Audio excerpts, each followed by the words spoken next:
We're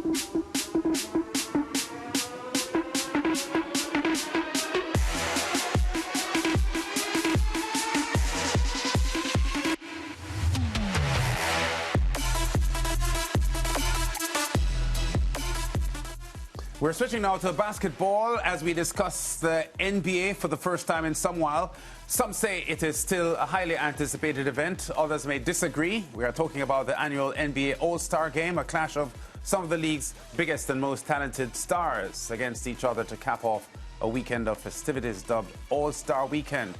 Now, after much discussion and scrutiny about the competitive nature or lack thereof, the NBA, along with the Players Association, have agreed on a brand new format consisting of a mini tournament to be executed in February of next year.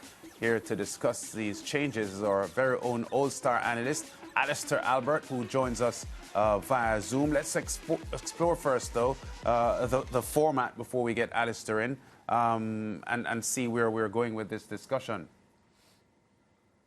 So a mini tournament consisting of 4 teams and 3 games will take place over All-Star Weekend. 2 teams will meet in one semi-final, and the remaining 2 teams will meet in the other semi-final. The winning teams from games 1 and 2 will advance to face each other in the championship game.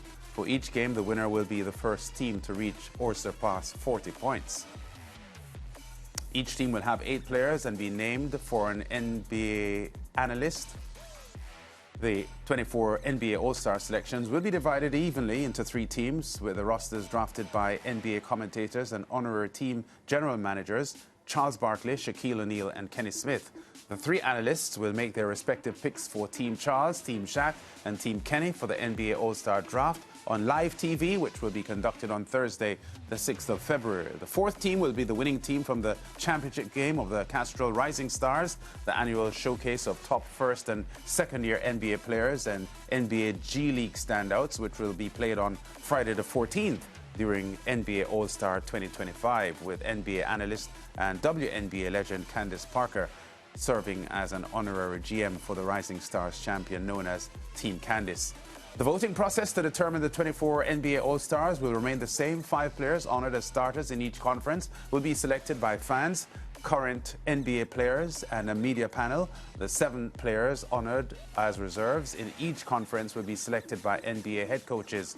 And below the information for the All-Star voting, there it is. The 4 NBA All-Star Game head coaches will come from the coaching staffs of the teams with the best regular season record in each conference through games played until Sunday, the 2nd of February. The 4 teams will compete for a prize pool of $1.8 million US, with each player on the championship winning team receiving $125,000, each player on the second place team receiving $50,000, and each player for the 3rd and 4th place teams receiving $25,000. So that's how things are stacking up for NBA All-Star Weekend coming up in February. Alistair Albert ready now to give his take on where this is heading. We've seen tweaks in recent years, Alistair, with the All-Star Weekend. How does this latest one grab you? I don't like it. Plain and simple, I really don't like it. But the thing about it is, you know what I'll actually lean on here? Because I do a little bit of acting and I have a little acting experience, I will say I do like a little plot twist. I like to see a little change here and there to see what will actually happen. But to think that the league had to, drastically amend the format of this tournament or this All-Star Weekend, All-Star Game, just shows how much they've just kind of continued to placate the players and their lackadaisical efforts on the court. And I think that's really what it is. They're trying to see if they could drum up as much excitement and bring a little bit of hype to it, because they've been bashed left, right, and center by NBA legends, by fans, by everyone's, by the TV ratings, and everyone kind of seeing the diminishing of interest in the All-Star Game and weekend itself. And right now they're just trying to see if they could infuse some sort of energy into this whole thing. Adam Silver during the off-season said he consulted Steph Curry, because of course the game is being held in San Francisco in Golden State, his home court, and he wanted to try to see if he could also get a players' insight and the Players Association to try to make this as competitive as possible. But to go to these lengths just shows how much it has fallen. The event has fallen, and this is why we're seeing such a massive change right now. Yeah, what's your take on the players digesting of this, though? Because the official release does suggest that there was a meeting with the Players Association, But we are seeing pockets of comments from some of the big-name players, Kevin Durant among them, appearing to suggest that they don't like it much. Yeah, and I think what that shows is the Player Association, of course, headed by I think it's CJ McCollum this time. I'm not even too sure who's the president at the moment. It just shows they've had these conversations, and a lot of these guys had to realize of course they're kind of looking out for themselves in the sense that the players have to look out for the money and the investment that is put into it, and trying to see if they continue along this path, it's not going to be good for them. The game probably might have to end up being scrapped. So right now you have to bring in guys who are going to be as objective and a little bit of company men as well to try to understand what the league is trying to do to kind of bring interest back and bring actual money back into their coffers. And that's what it is. But you see players like Kevin Durant, who's not on the players association executive, and these guys coming out and just voicing their opinions. They have no ties to the company, and wanting to kind of toe the company line in that and saying what they feel. But Kevin Durant did say he might be wrong. Let's see how it all plays out. Maybe he might like it at the end of it, and that's kind of where I'm at as well. I don't like the announcements of it,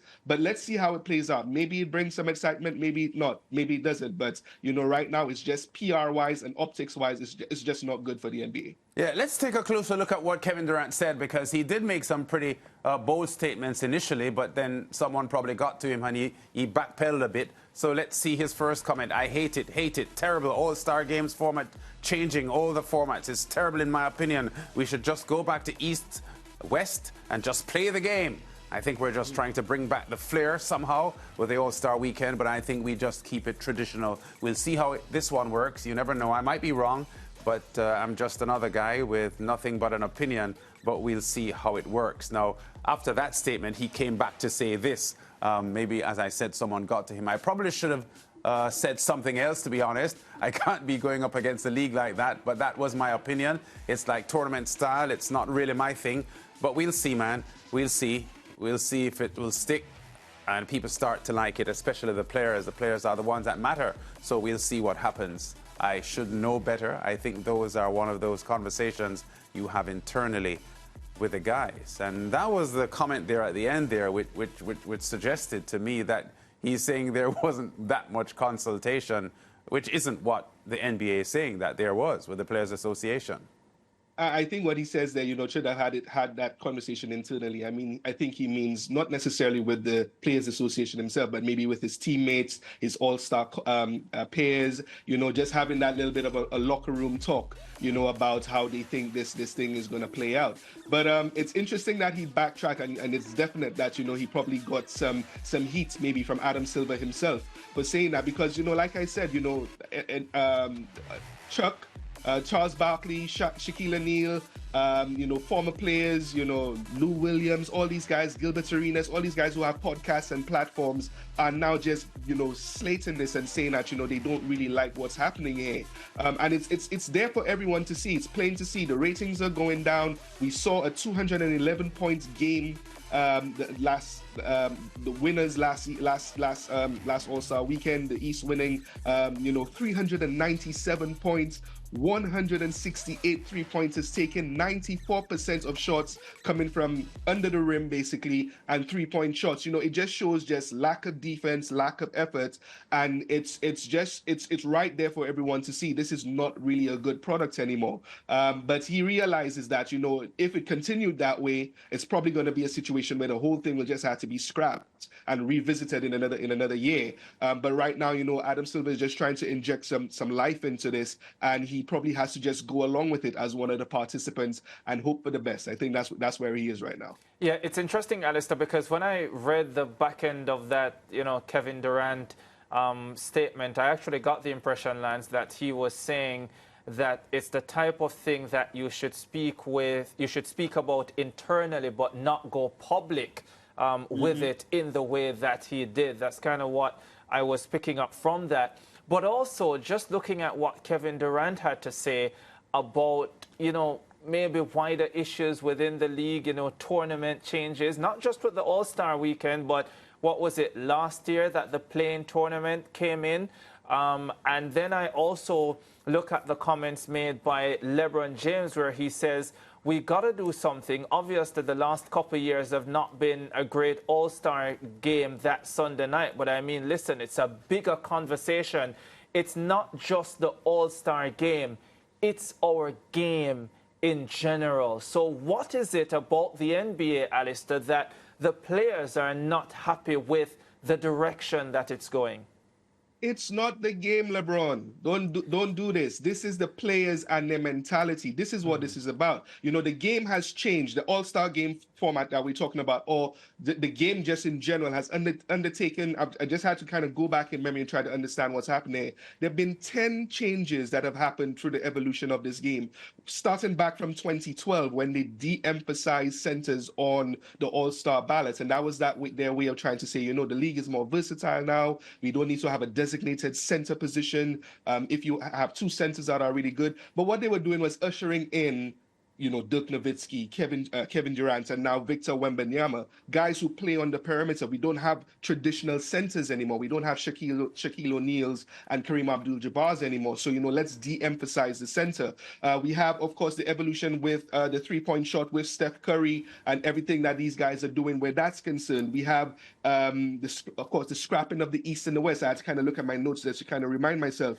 And, of course, the in-season tournaments that we just saw completed, and the playing tournament. All of this has just kind of been an effort to try to get these guys to just buy in. Let's play some more. Let's try to keep you guys engaged. All the while their salaries are increasing and load management is increasing as well. So, you know, these guys are not playing. They're not playing enough. There's not enough pride and passion for the game. Yes, they're using analytics. Yes, they're saying, you know, guys are doing a lot more. There's a lot more wear and tear in the body. So they're trying to preserve themselves and all that sort of stuff.